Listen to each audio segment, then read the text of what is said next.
Nous venons de créer la 5e branche autonomie. Il nous faut maintenant donner du sens et donner une concrétisation à cette branche. Cela va se faire dans les mois, les semaines à venir, avec un seul objectif, répondre aux besoins des citoyens âgés en perte d'autonomie. Depuis 2 ans, nous travaillons en concertation avec tous les acteurs de terrain, avec tous les acteurs concernés, que ce soit même au niveau du ministère ou du Parlement, sur la question du grand âge et de l'autonomie. Rendez-vous en fin d'année pour avoir les budgets et ensuite, nous pourrons élaborer une vraie loi, une loi ambitieuse qui sera à la hauteur des attentes de nos citoyens.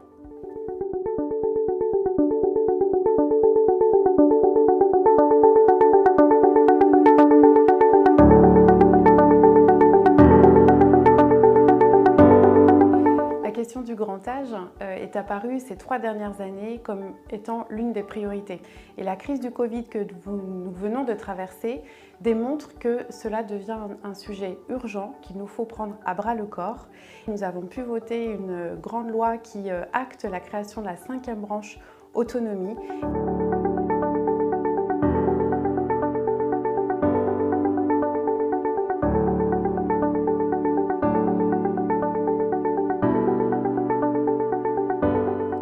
La création de cette 5e branche va pouvoir effectivement prendre en compte tout un panel autour de l'autonomie.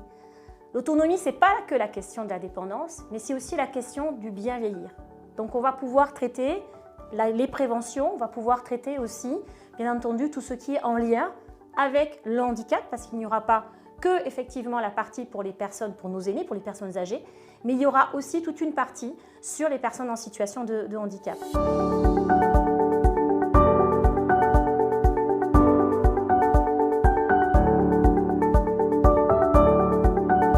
Cette 5e branche a une importance particulière puisque c'est la juste reconnaissance des personnes qui vieillissent, des personnes handicapées au sein de nos organismes de sécurité sociale. Et en créant une branche particulière, nous allons créer une gouvernance particulière qui va faire que cela ne sera pas qu'un sujet monétaire, mais au contraire un sujet de coordination, d'accompagnement au cœur des territoires, dans la proximité des personnes.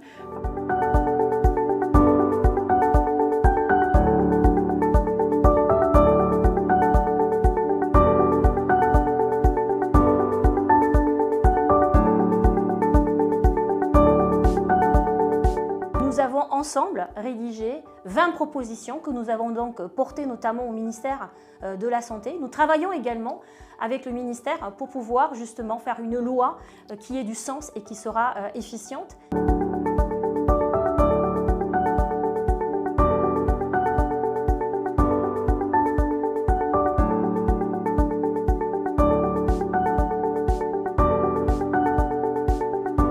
Chaque Français doit trouver sa place dans la société, quel que soit son âge. Nous devons combattre les discriminations liées à l'âge. La crise du Covid nous l'a démontré encore plus fortement.